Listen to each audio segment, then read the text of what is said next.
الحمد للہ وکفا وسلام علی عبادہ الذین اصطفیٰ اما بعد بسم اللہ الرحمن الرحیم قال النبی صلی اللہ علیہ وسلم بنی الاسلام علی خمس شہادت ان لا الہ الا اللہ وان محمدا عبدہ ورسولہ وإقام الصلاة وإيتاء الزكاة والحج وصوم رمضان او كما قال۔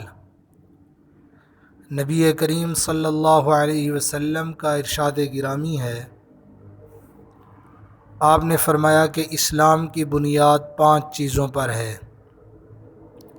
پہلا، اس بات کی گواہی دینا کہ اللہ کے سوا کوئی معبود نہیں اور حضرت محمد صلی اللہ علیہ وسلم اللہ کے بندے اور اس کے رسول ہیں۔ دوسرا، آپ نے فرمایا اقام الصلاۃ، نماز کا قائم کرنا۔ تیسرا فرمایا زکوٰۃ ادا کرنا۔ چوتھا فرمایا حج کرنا، اور پانچواں رمضان المبارک کے روزے رکھنا۔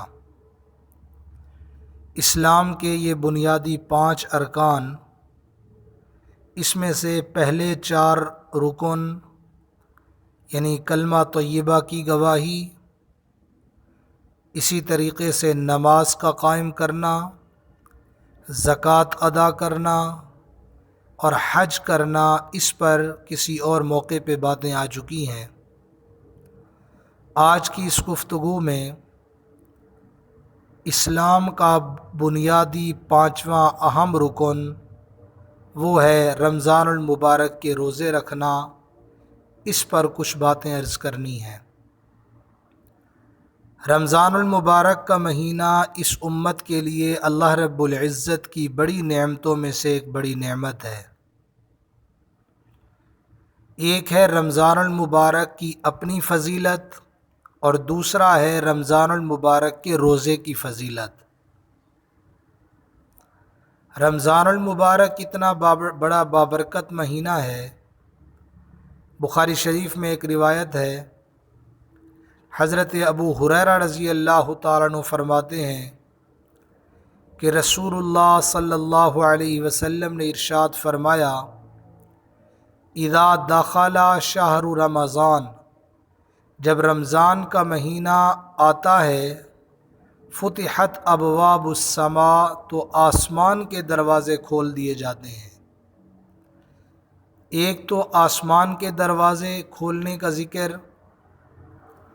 اور دوسرا ایک حدیث میں ہے، آپ صلی اللہ علیہ وسلم نے فرمایا، اذا جاء رمضان، جب رمضان کا مہینہ آتا ہے، فتحت ابواب الجنہ، جنت کے دروازے بھی کھول دیے جاتے ہیں۔ جنت کے دروازے رمضان کے مہینے میں کھل جاتے ہیں اور جہنم کے دروازے بند کر دیے جاتے ہیں۔ ترمذی شریف ایک حدیث کی کتاب ہے، آپ صلی اللہ علیہ وسلم نے فرمایا، وَغُلَّقَتْ أَبْوَابُ النَّارِ فَلَمْ يُفْتَحْ مِنْهَا باب، رمضان المبارک کی پہلی رات میں جہنم کے سارے دروازے بند کر دیے جاتے ہیں، پھر اس کا کوئی دروازہ کھلا نہیں رہتا۔ یہ بھی اس امت کے لیے ایک بہت بڑا انعام ہے کہ رمضان المبارک کے مہینے میں اللہ رب العزت کی طرف سے جنت کے دروازے کھول دیے گئے اور جہنم کے دروازے بند کر دیے گئے۔ حدیث پاک میں نے جو خطبے میں پڑھی، اس میں ہے رمضان المبارک کا روزے کا رکھنا، یہ اسلام کے بنیادی ارکان میں سے 5واں رکن ہے۔ روزہ ایک بہت بڑی عبادت ہے۔ قرآن مجید میں اس کی فرضیت بھی بیان فرمائی گئی، اس کا حکم دیا، فرمایا یا ایھا الذین آمنوا کتب علیکم الصیام کما کتب علی الذین من قبلکم لعلکم تتقون۔ سورہ بقرہ کی دوسرے پارے میں آیت ہے۔ اللہ تعالیٰ نے فرمایا، اے ایمان والو، روزے کو تم پہ فرض کیا گیا ہے جیسے کہ تم سے پہلے لوگوں پہ فرض تھا، یہ اس لیے فرض کیا لعلکم تتقون، تاکہ تم متقی بن جاؤ۔ رمضان المبارک کے مہینے میں اور بھی عبادات ہیں، مثلا تراویح کا اہتمام کرنا ہے، اعتکاف کرنا ہے، اسی طریقے سے سحری، افطاری، یہ وقت بھی بڑے بابرکت وقت ہیں، قبولیت کے وقت ہوتے ہیں دعاؤں کی۔ لیکن رمضان المبارک کا جو روزہ ہے اس کو اسلام کے بنیادی 5 رکن میں بیان فرمایا، اور اس روزے کی بڑی فضیلت ہے۔ حدیث پاک میں حضرت ابو امامہ رضی اللہ تعالیٰ عنہ فرماتے ہیں، میں نے آپ صلی اللہ علیہ وسلم سے عرض کیا کہ اللہ کے رسول صلی اللہ علیہ وسلم مجھے کسی بہترین عمل کی رہنمائی فرمائیں۔ آپ صلی اللہ علیہ وسلم نے ارشاد فرمایا، روزہ رکھنے کو اپنے اوپر لازم کر لو، کیونکہ اس کے برابر کوئی چیز نہیں ہے۔ ایک اور روایت ہے، حدیث کی کتاب ہے نسائی شریف، اس میں ہے کہ حضرت ابو امامہ رضی اللہ تعالیٰ نے آپ صلی اللہ علیہ وسلم سے یہ سوال کیا، ای العمل افضل، اللہ کے رسول صلی اللہ علیہ وسلم کون سا عمل سب سے افضل ہے؟ آپ صلی اللہ علیہ وسلم نے یہی جواب ارشاد فرمایا، روزہ رکھنے کو اپنے اوپر لازم کر لو، کیونکہ اس کے برابر کوئی چیز نہیں ہے۔ روزہ ایک بہت بڑا عمل ہے، اور یہ عبادت ایسی ہے کہ باقی عبادتوں سے اپنی ایک علیحدہ یہ شان رکھتی ہے۔ اس کی بظاہر اگر یوں کہہ دیا جائے کہ اس کی بظاہر ایک کوئی صورت نظر نہیں آتی۔ مثلا ایک آدمی اگر نماز پڑھ رہا ہے تو نماز پڑھنے سے پتہ چلتا ہے کہ یہ آدمی ظاہر قیام میں کھڑا ہے اور رکوع میں ہے، سجدہ کر رہا ہے، تو آنے والا بندہ سمجھتا ہے کہ یہ نماز پڑھ رہا ہے۔ ایک آدمی حج کے دنوں میں احرام باندھ کر مینا، مزدلفہ، عرفات جا رہا ہے، وہاں پر اس کے یہ ارکان ادا کرنا، یہ مناسک ادا کرنا، یہ اس بات کی گواہی دے رہے ہوتے ہیں کہ یہ حج کر رہا ہے۔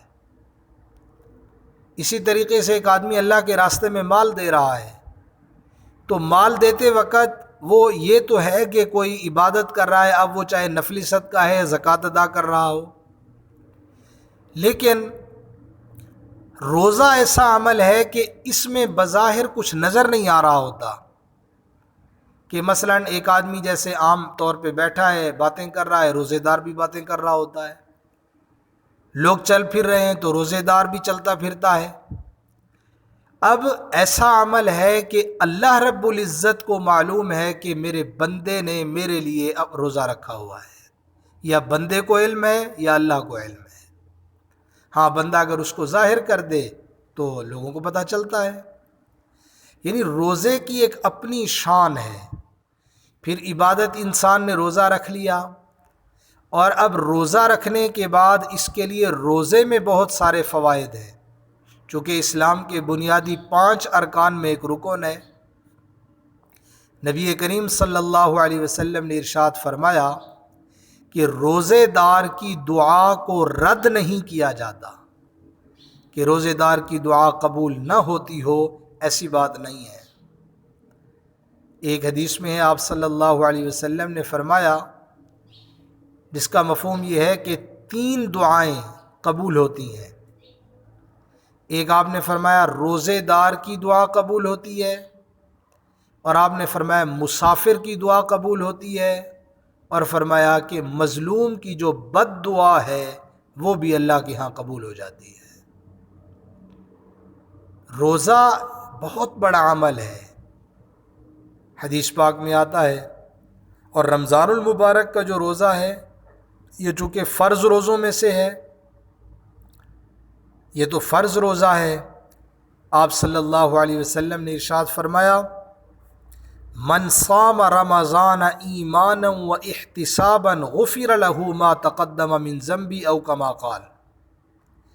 آپ صلی اللہ علیہ وسلم نے فرمایا جس نے رمضان کے روزے کو ایمان کی حالت میں، نیت اس کی کیا ہو رکھنے کی، اجر و ثواب کی نیت ہو، جس نے رمضان کے روزے کو ایمان کی حالت میں ثواب کی نیت سے رکھا، آپ نے فرمایا غفر لہ ما تقدم من ذنبی، اس کے پچھلے سارے گناہ معاف کر دیے جاتے ہیں۔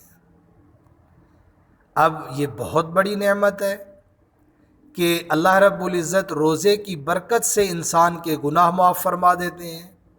اگرچہ علماء نے اس پر باتیں لکھی ہیں کہ انسان کے صغیرہ گناہ معاف ہو جاتے ہیں، اگر انسان اللہ تعالیٰ سے روزے کی حالت میں پھر توبہ کر لے تو اللہ تعالیٰ کی رحمت وسیع ہے، اللہ تعالیٰ بڑے گناہوں کو بھی معاف فرما دیں گے۔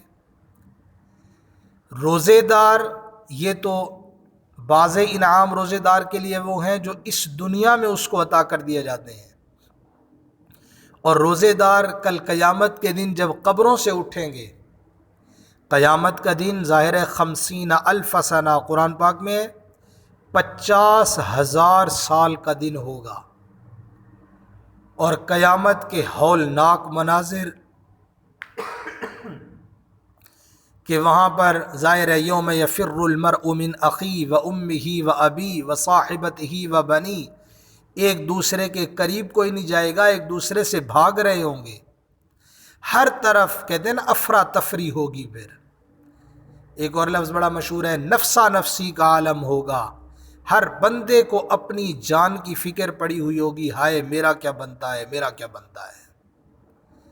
لوگ قیامت کے دن حساب کتاب میں پھنسے ہوں گے، اس وقت اللہ تعالیٰ کے محبوب اور پسندیدہ بندے جنہوں نے دنیا میں روزہ رکھا تھا ان کے لیے دسترخوان لگے ہوئے ہوں گے وہاں پر، اور دسترخوان جب لگائے ہوئے ہوں گے وہاں پر وہ کھانے میں مصروف ہوں گے روزے دار لوگ۔ ایک آدمی، ایک جگہ پر لوگ اپنی افراتفری میں ہوں اور دوسری جگہ دسترخوان لگا ہوا ہو اور لوگ مزے سے کھا رہے ہوں، تو واقعی لوگ دیکھ کے حیران ہوتے ہیں کہ ہم اپنی پریشانی میں، ان کے لیے تو کوئی پریشانی نہیں ہے، اور جو قیامت کے دن کی پریشانی ہوگی وہ تو بہت زیادہ ہوگی۔ لیکن روزے داروں کے لیے انعام کیا ہوگا؟ لوگ حساب کتاب میں ہوں گے، ان کے لیے دسترخوان لگا ہوگا اور یہ مزے کے ساتھ وہاں پر کھانے میں مصروف ہوں گے۔ اور ظاہر ہے دسترخوان کس کی طرف سے ہوگا؟ اللہ رب العزت کی طرف سے ہوگا، اور جو نعمتیں اللہ رب العزت کی طرف سے ملیں گی ان کو بندہ جب استعمال کرے گا تو اس کا کیسا لطف اور مزہ ہوگا، اللہ نصیب فرما دے۔ ایک حدیث قدسی ہے جو روزے کے متعلق بڑی مشہور ہے، نبی کریم صلی اللہ علیہ وسلم نے ارشاد فرمایا کہ اللہ تعالیٰ کا یہ ارشاد ہے، الصوم لی وانا اجزی بہ، روزہ میرے لیے ہے، میں ہی اس کا بدلہ عطا کروں گا۔ دیکھیں باقی اعمال بھی تو ہیں، لیکن روزہ ایسا عمل ہے کہ اللہ خود اس کا بدلہ عطا کریں گے۔ اب جس کو اللہ قیامت کے دن ظاہر ہے نماز والوں کو اس کا اجر و ثواب ملے گا، بدلہ ملے گا، حج والوں کو بدلہ ملے گا، زکوٰۃ والوں کو بدلہ ملے گا، لیکن روزے کے متعلق اللہ تعالیٰ فرماتے ہیں میرے لیے ہے، میں رب خود اس کا بدلہ عطا کروں گا۔ جب اللہ تعالیٰ خود ان بدلہ عطا فرمائیں گے تو یہ روزے دار کے لیے کتنے بڑے اعزاز اکرام کی بات ہوگی کہ اللہ تعالیٰ اس کو بدلہ عطا فرما رہے ہیں۔ حضرت کعب احبار رحمۃ اللہ علیہ یہ مشہور ایک تابعی ہیں، تابعی اس کو کہا جاتا ہے جنہوں نے کسی صحابی کی زیارت کی ہو ایمان کی حالت میں۔ وہ فرماتے ہیں پہلے ویسے خود کعب احبار خود بھی یہودیوں کے ایک بہت بڑے عالم تھے۔ آپ صلی اللہ علیہ وسلم کی وفات کے بعد آپ صلی اللہ علیہ وسلم جب دنیا سے تشریف لے گئے، آپ کے تشریف لے جانے کے بعد حضرت عمر رضی اللہ تعالیٰ عنہ کے زمانہ خلافت میں یہ مسلمان ہوئے تھے، اور ان کا علم بڑا، یعنی ان کا چرچا تھا علمی حساب سے۔ وہ فرماتے ہیں قیامت کے دن ایک آدمی ایک پکارنے والا آواز دے گا کہ ہر کھیتی کرنے والے، عمل کرنے والے کو اس کی کھیتی کے بدلے میں بدلہ دیا جائے گا اور اس میں اضافہ بھی کیا جائے گا، سوائے ان لوگوں کے جو قرآن والے تھے اور روزہ رکھنے والے تھے، کیونکہ یہ جو ان کا عمل تھا قرآن کا پڑھنا اور روزے کا رکھنا، ان کا جو بدلہ ہے ان کو بغیر کسی حساب کے دیا جائے گا، اس کا حساب نہیں ہے، وہ اللہ تعالیٰ بہتر جانتے ہیں کہ کتنا ان کو عطا کیا جائے گا۔ یعنی روزے کا ثواب کتنا ہے اللہ رب العزت کے سوا کوئی نہیں جانتا، اللہ تعالیٰ بہتر جانتے ہیں کہ اس پر انسان کو کتنا اجر و ثواب حاصل ہوتا ہے۔ لیکن ظاہر ہے اتنا بڑا عمل اور اس کی اتنی شان ہے، اتنا انعام بندے کو مل رہا ہے، اللہ فرما رہے ہیں روزہ میرے لیے ہے، میں خود رب اس کا بدلہ عطا کروں گا۔ قیامت کے دن دسترخوان لگے ہوئے ہوں گے کہ وہاں پر بیٹھ کر لوگ یہ روزے دار روزے دار اللہ کی نعمتوں کو وہاں کھانے میں مصروف ہوں گے، ان کے لیے دسترخوان ہوگا۔ ہر عمل کو کرنے کا ایک طریقہ ہے، یعنی اس کو اس کے تقاضے کے مطابق پورا کیا جائے۔ روزہ انسان رکھے تو روزے کے تقاضے کے مطابق پھر رہے بھی صحیح، یعنی کیا مطلب؟ گناہ نہ کرے۔ روزہ رکھنے کے بعد انسان پھر گناہوں سے بچے۔ ایک جملہ بڑا مشہور ہے کہ ہر چیز کا روزہ ہو جسم میں، زبان کا بھی روزہ ہو، کانوں کا بھی روزہ ہو، آنکھوں کا بھی روزہ ہو، اسی طریقے سے ہاتھوں کا بھی روزہ ہو، قدم کا بھی روزہ ہو۔ کیا روزہ؟ ان کا کیا مطلب؟ یعنی ان چیزوں کو گناہ میں استعمال نہ کرے۔ آنکھ کا روزہ کیا ہے؟ بد نظری نہ کرے۔ زبان کا روزہ کیا ہے؟ کہ زبان سے کسی کی غیبت نہ کرے، بہتان کسی پہ نہ باندھے۔ اسی طریقے سے جو گناہ والی باتیں ہیں وہ زبان سے نہ کرے، یہ زبان کا روزہ ہے۔ کانوں کا روزہ کیا ہے؟ غیبت نہ سنے۔ اسی طریقے سے کوئی گناہ کا کام، گناہ والی بات ہے وہ اس سے نہ سنے کانوں سے، یہ کانوں کا روزہ ہے۔ ہاتھ ہیں، اسی طریقے سے قدم ہیں، یعنی ان کا روزہ اس طریقے سے ہوگا کہ ان کو اللہ کی نافرمانی میں استعمال نہ کرے روزے کی حالت میں۔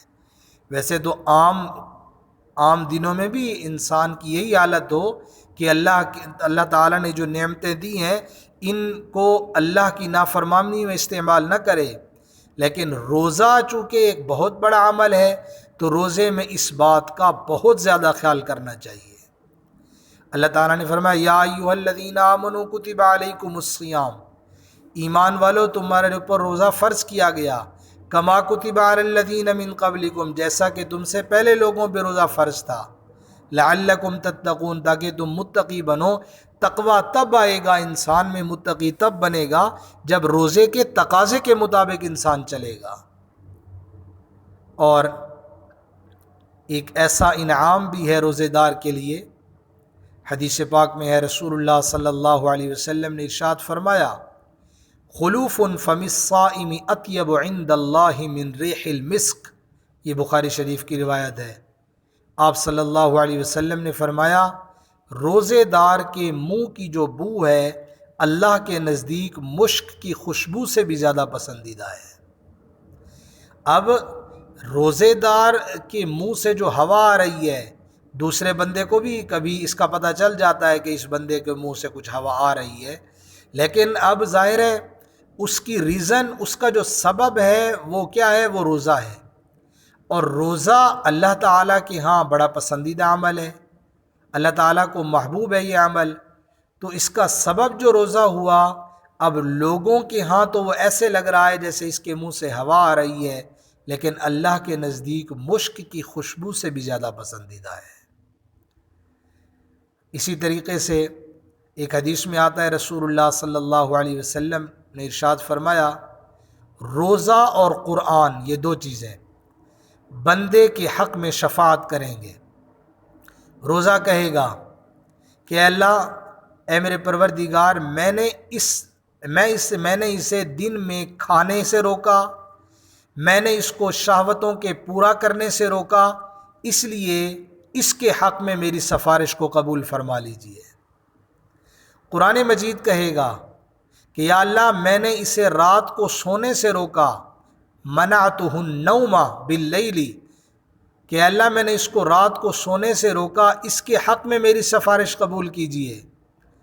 اور فرمایا حدیث میں ہے پھر دونوں کی سفارش قبول کر لی جائے گی، کس کی؟ روزے کی بھی اور قرآن مجید کی بھی۔ اگر ہم اس پر غور کریں، آپ صلی اللہ علیہ وسلم کا یہ فرمان ہے، آپ علیہ الصلاۃ والسلام کا جو فرمان مبارک ہے، جو حدیث پاک ہوتی ہے، وہ بھی در حقیقت تو اللہ کی طرف سے ہے نا۔ تو اللہ تعالیٰ گویا ان دونوں کے متعلق قرآن اور رمضان کے بارے میں اللہ تعالیٰ کی طرف سے یہ ہے کہ سفارش کریں گے اور ان کی سفارش قبول کی جائے گی۔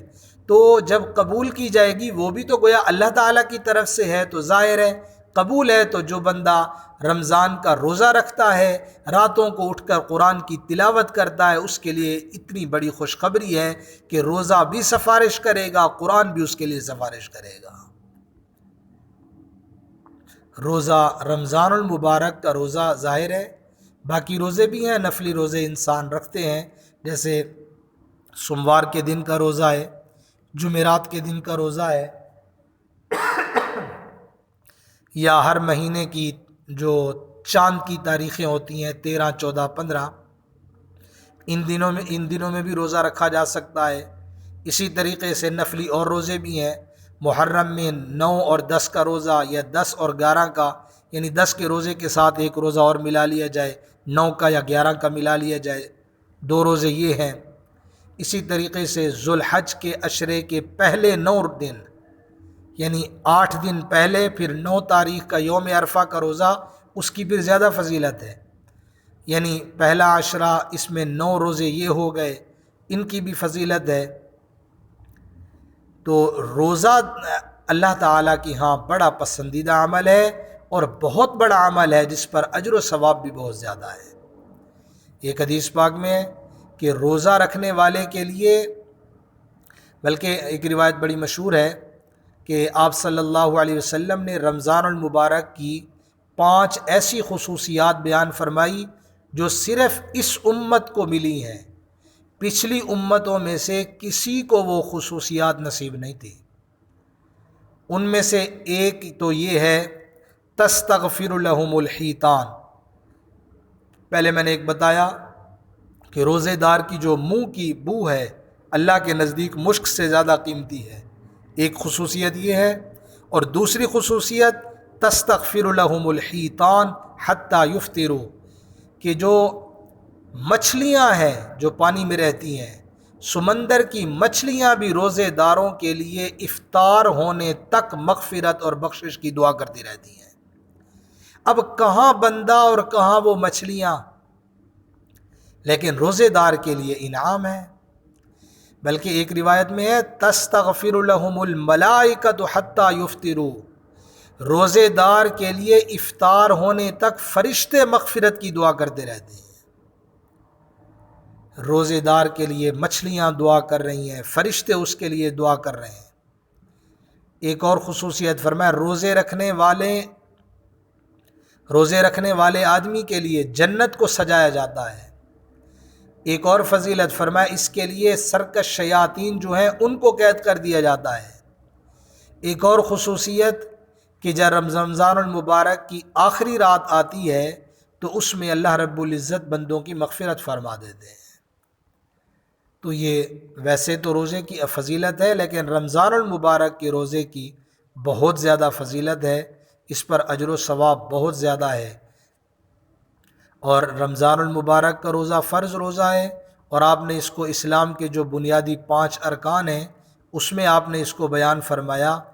تو جو آدمی رمضان المبارک کا روزہ جان بوجھ کے چھوڑ دے، اس کے لیے کوئی عذر نہیں تھا کہ اگر روزہ رکھتا تو کوئی مسئلہ اس کے لیے نہیں تھا، شرعی کوئی عذر نہیں تھا، جان بوجھ کر جس نے رمضان المبارک کا روزہ چھوڑ دیا، اس پر اتنا اجر و ثواب ہے رکھنے پر، لیکن نہ رکھنے پر جو انسان کے لیے وعید ہے، آپ نے فرمایا حدیث پاک کا مفہوم ہے جس نے جان بوجھ کے روزہ چھوڑ دیا، کوئی شرعی عذر نہیں تھا، سارا زمانہ بعد میں اس کی قضا کرتا رہے اس روزے کی، رمضان کے روزے کے ثواب کو کبھی حاصل نہیں کر سکتا۔ یعنی چونکہ فرض روزہ ہے، بغیر عذر کے جان بوجھ کے چھوڑ دیا، کوئی عذر ہی نہیں تھا، تو بغیر عذر چھوڑنے سے پھر سارا زمانہ بھی اس روزے کی قضا کرتا رہے، جو رمضان کے روزے کا ثواب تھا وہ ثواب اس کو کبھی حاصل نہیں ہو سکتا۔ آپ صلی اللہ علیہ وسلم کی ذات بابرکات، آپ نے جو حدیث پاک میں نے شروع میں پڑھی تھی، بنی الاسلام علی خمس، آپ نے فرمایا اسلام کی بنیاد 5 چیزوں پر ہے۔ اس میں پہلی چیز شہادت اللہ الہ الا اللہ وان محمدً عبدہ ورسولہ، یعنی دوسرے لفظوں میں یوں کہوں کہ اسلام کے بنیادی 5 ارکان ہیں۔ ان میں سے پہلا رکن کلمہ طیبہ کا اقرار، یعنی اس بات کی گواہی دینا اللہ کے سوا کوئی معبود نہیں اور حضرت محمد صلی اللہ علیہ وسلم اللہ کے بندے اور اس کے رسول ہیں۔ اور دوسرا رکن وہ ہے وَإِقَامِ الصَّلَاةِ، نماز کا قائم کرنا۔ تیسرا رکن وَإِيتَاءِ الزَّكَاةِ، زکوٰۃ کا ادا کرنا۔ چوتھا رکن والحج، اور حج کا ادا کرنا۔ پانچواں اور آخری رکن وہ فرمایا وصوم رمضان، رمضان المبارک کے روزے رکھنا۔ تو باقی جو 5 ارکان تھے اس میں بھی مختلف مواقع پر باتیں یہ آ چکی ہیں۔ رمضان المبارک کا روزہ، اس کے مسائل، باقی یہ اس پر بہت ساری فقہ کی کتابوں میں رمضان المبارک کے روزے کے حوالے سے مسائل کتابوں میں ملتے ہیں۔ یہ انشاءاللہ کسی موقع پر بھی باتیں آئیں گی انشاءاللہ۔ اللہ تعالیٰ سے دعا ہے جو کچھ کہا سنا اللہ ان باتوں پہ صحیح معنی میں ہم سب کو عمل کی توفیق عطا فرمائے۔ تو یہ اسلام کے بنیادی 5 ارکان، اس کا ایک سلسلہ شروع کیا تھا، بحمد اللہ آج اس کا اختتام ہوا۔ اللہ تعالی عمل کی توفیق عطا فرمائے۔ وآخر دعوانا ان الحمد للہ رب العالمین۔